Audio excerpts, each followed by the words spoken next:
અભ્યાસ કરું છું. હું આજે દીકરી અને ડોશીમાની વાર્તા કરીશ. એક મોટું જંગલ હતું. એમાં એક ડોશીમા રહેતા હતા. ડોશીમાએ તો એની દીકરીને બહુ યાદ આવતી હતી. એને કીધું કે મને દીકરીના ઘેર જાઉં છું. તો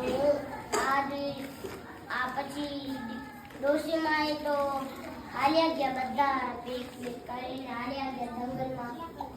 તો પછી જંગલમાં તો એ સીમાએ વચ્ચોવચ્ચ પહોંચી ગયા ને પછી એક સિંહભાઈ આવ્યા. કીધું, એ ડોશીમા હું તને ખાઈ જઈશ. તો એને ડોશીમાએ કીધું કે અત્યારે તું મને કેમ ખાસ? હું તો અત્યારે પાતળી છું. તો એને કીધું કે તું મને ખાસ તો તારું પેટ પણ નહીં ભરાવે. તો કીધું કે પહેલે મારી દીકરીના ઘેર જાવા દે, શીરો પૂરી ખાવા દે, તાજી માજી થાવા દે, પછી તો મને ખાઈ જાજે. એમ કહેતા પછી ડોશીમાએ પણ એમ કીધું ને એના દીકરીના ઘેર આવી શીરો પૂરી દહીં પૂરી બધો ખાઈ લીધો. પછી સુઈ ગયા. પછી સુઈ ઉઠ્યા. 15 દિવસ પૂરા થઈ ગયા. પછી એનો જવાનો ટાઈમ આવી ગયો. તો પછી એને બહુ ઉદાસ હતા. તો એની દીકરી એને જોઈ લીધું. કીધું, મમ્મી તું એટલી ઉદાસમાં કેમ છે? તો એને કીધું કે મારા કને બધા સિંહ વાઘ ને બધાએ મને કીધું છે તું પછી વળતા વખત આવે તો હું તને ખાઈ જઈશ. તો એમ કીધું. તો એની દીકરીએ મગજ ભૂક્યા. ડોશીમાને જોયો છે કે હું એને ખાવાનું છું. તો એને ભૂક્યા પછી ડોશીમાએ કીધું, કિસકી ડોશી કિસકા કામ, ચલ ભૂક્યા આપણે કામ. આ કહેતા કહેતા આગળ પહોંચીને પછી સિંહભાઈ ગયા, એ ભૂક્યા તું એ ડોશીમાને જોયો છે? કોણ છે? હું પહેલા ધોરણમાં અભ્યાસ કરું છું. હું આજે વાર્તા કરીશ. વાર્તાનું નામ છે મગર અને વાંદરાની વાત. એક નદીની કિનારે એક જાંબુનું ઝાડ હતું. જાંબુના ઝાડ ઉપર એક વાંદરું રહેતું હતું. એક દિવસ મગર આવ્યો. મગરને કીધું, વાંદરાને નીચેથી જોયું. પછી મગર અને વાંદરાની ભાઈબંધી થઈ ગઈ. મગરને કીધું, વાંદરાભાઈ મને તો થોડા જાંબુ તો આપો. વાંદરાને થોડા જાંબુ મગર પાસે ફેંક્યા. મગરીને કીધું, આ જાંબુડા તો કેટલા મીઠા છે. વાંદરાનું કાજુ તો કેવું મીઠું હશે. મગરીને કીધું, મગર વાંદરાને લઈ ગયા. મને વાંદરાનું કાજુ ખાવું છે. મગરને કીધું, ના મગરી, વાંદરો મારો ભાઈબંધ છે. હું વાંદરાને નહીં લઈ આવીશ. મગરીને કીધું, તું વાંદરાને લઈ નહીં આવીશ તો હું તારી બેન નહીં થાઉં. તો પછી તો મગરી રોઈ. પછી તો મગરને કીધું, મગરી ચૂપ થઈ તો હું વાંદરાને લઈ આવું છું. પછી મગર વાંદરાને લેવા ગયો. પછી મગરને કીધું, વાંદરાભાઈ મારી મગરી મારું નામ દીક્ષા મહેતા છે. આજે બકરી અને એના બચ્ચાની વાર્તા કરીશ. એક મોટું જંગલ હતું. એમાં એક બકરી રહેતી હતી. એનું નામ હતું ભટુડીબેન. એના નાના બચ્ચા થવાના હતા. એને વિચાર કર્યો કે મારું ઘર નાના બચ્ચા થવાના છે તો રહેવા માટે ઘર તો ખપશે ને. રસ્તામાં જઈને નીચે બેસી ગયા. પછી સેલરીવાળો આવ્યો. પછી એ બકરી હાટ અહીંયા જવા દે મને. પછી બકરી ગુસ્સે થઈ ગઈને બોલી કે બકરી તારી માં અને બકરી તારી બેન. બકરી કોને કહે છે? બકરી બેન નથી કહેવાતું. પછી કહીને સોરી મારાથી ભૂલ થઈ ગઈ. બકરી બેન મને રસ્તો દો જવા માટે પછી બકરીએ કીધું મારા નાના નાના બચ્ચા ખાવાના છે, મને સેલરી દો ને થોડી એક અહીંયા રાખવાની છે. તો બકરી કે ઓ ઝાડ નીચે રાખી દો. પછી કીધું કે હા થોડીક સેલરી લઈ ઝાડ નીચે રાખી દીધું. બકરી ઊભી થઈને એને રસ્તો દીધો સેલરીવાળા જવા. પછી વળી પાછો નીચે બેસી ગઈ બકરી. પછી ઘોડવાળો આવ્યો. પછી ઘોડવાળો કીધું બકરી હાટ અહીંયાથી મને રસ્તો દે જવાનો. પછી બકરી કે બકરી તારી માં અને બકરી તારી બેન. બકરી કોને કહે છે? બકરી બેન નથી કહેવાનું. પછી કે સોરી મારાથી ભૂલ થઈ ગઈ બકરી બેન, મને રસ્તો દેવો ને જવાનો. તો કે હું તમને દઉં તો ખરી પણ મારા નાના નાના બચ્ચા ખાવાના છે એટલે મને ભૂલ દેવો ને. તમારા માટે ખાવાનું લેવા જાઉં છું. કોઈ આવે ને તો દરવાજો નહીં ખોલજો. પછી કે મામા તમે મને કોઈ પાસવર્ડ બતાવી દો. પછી કે હું એક ગીત ખાઉં છું તેનામાં શીખ મને ખોલજો. ઘોડ કેડી વિતલડી બચ્ચા બાર ના ઉગાડજો.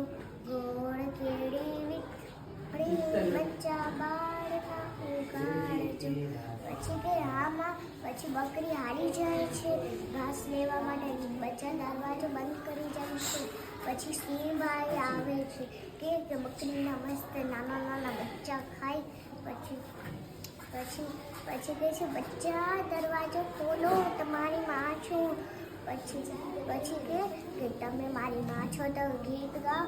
પછી કે બકરી કેવું ગીત ગાયો પણ જોરથી ચીસું પાડવા લાગે કે તમે મારી માં નથી, તમે મને ઉલ્લુ બનાવો જ્યાંથી.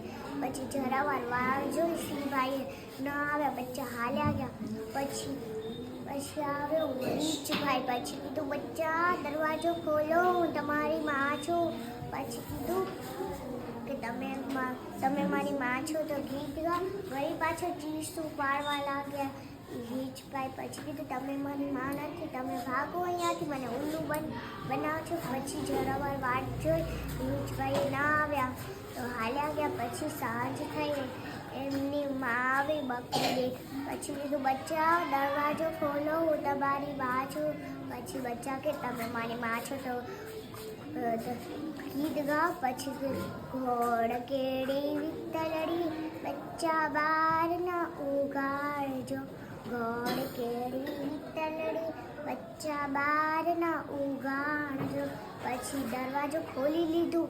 પછી માને ગલે લગાડી લીધું. વાર્તા થઈ પૂરી.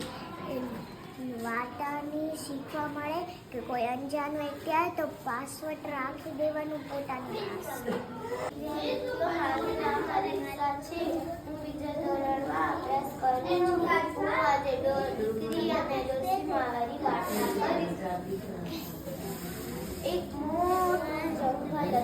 એ જંગલમાં ડોશીમાં રહેતા હતા. તેને દીકરીની યાદ આવતી. એનું દીકરીનું ઘર જંગલમાં બીચમાં હતું. દીકરીના ઘરે ચાલ્યા. સિંહભાઈ આવે. સિંહભાઈને કીધું એ ડોશી હું તને ખાઈ જઈશ. ડોશીમાં કીધું હું તો આવડી પાતળી છું, તમે મને ખાજો, તમારું પેટ નહીં ભરાશે તમે ખાવી. હા છે, હું આજે કાગડાવાળી વાર્તા કરીશ. એક કાગડો હતો ને એક જંગલ હતો. એમાં એક કાગડો રહેતો હતો. કાગડો ઉડી ને એને તરસ લાગી તો આખા જંગલમાં કોઈ પાણી ન મળ્યું. પછી એક ઊંટો મળ્યો. ઊંટામાં જરાક પાણી હતો તો કાગડાએ પાણા લઈ પાણીમાં નાખ્યા. પાણી ઊંચો આવતો હતો. પછી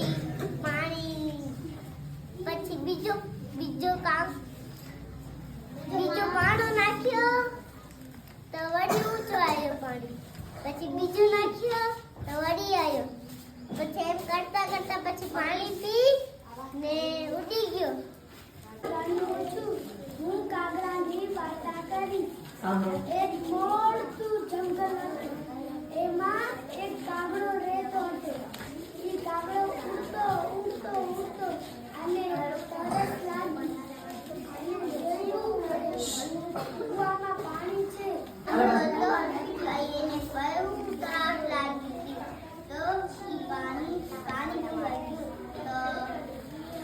તો એક કૂવો હતો. એમાં પાણી પડ્યું નીચે હતો. પથ્થર ડાળી પછી ફરી પાણી કેમ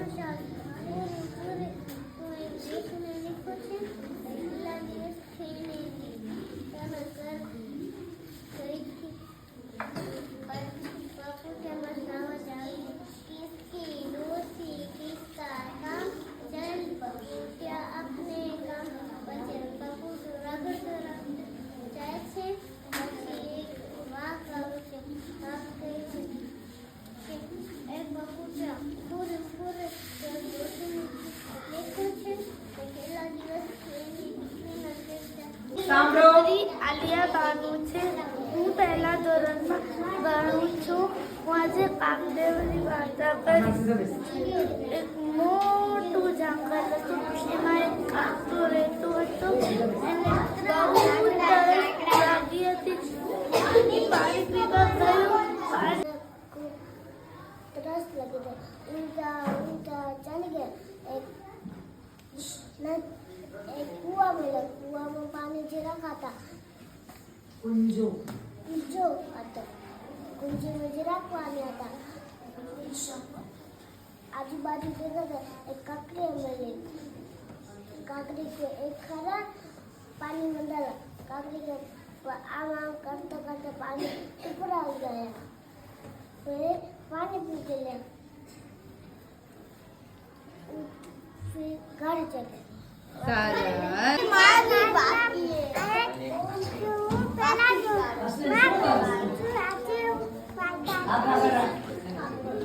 एक मोटू जंगल. नामा एक कागड़ो एने सूजो मोटा लापती હતી. નીચે બેસાડ સત્ય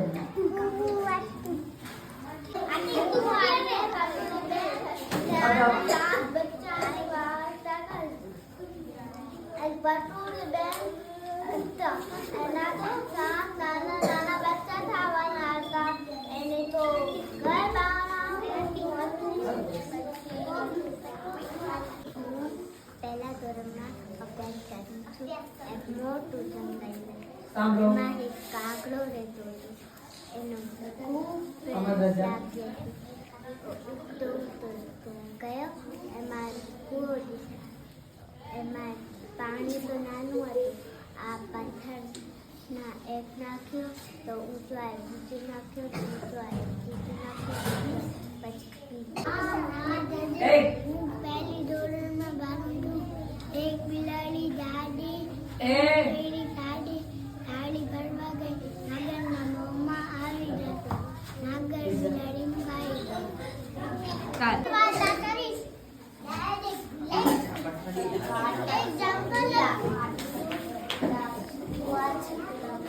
કાગડો તો તરસ લાગુ.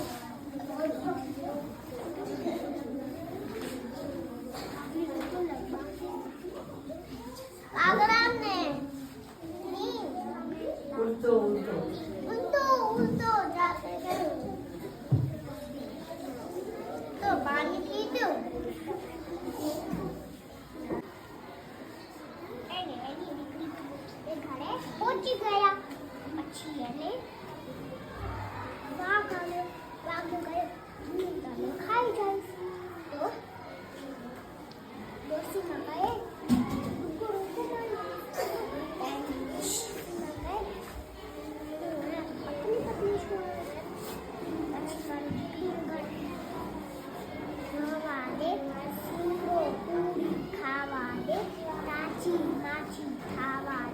પછી તો મને ખાઈ જાય. પછી વાઘ ભાઈ આવે. બરોબર ભાઈ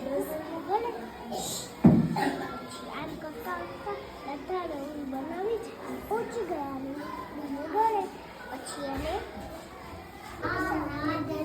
હું પહેલી ધોરણમાં ભાગું એક બિલાડી દાદી પેલી દાદી દાદી ફરવા ગઈ નાગરના મોંમાં આવી જતો નાગર બિલાડીને ખાઈ ગયો.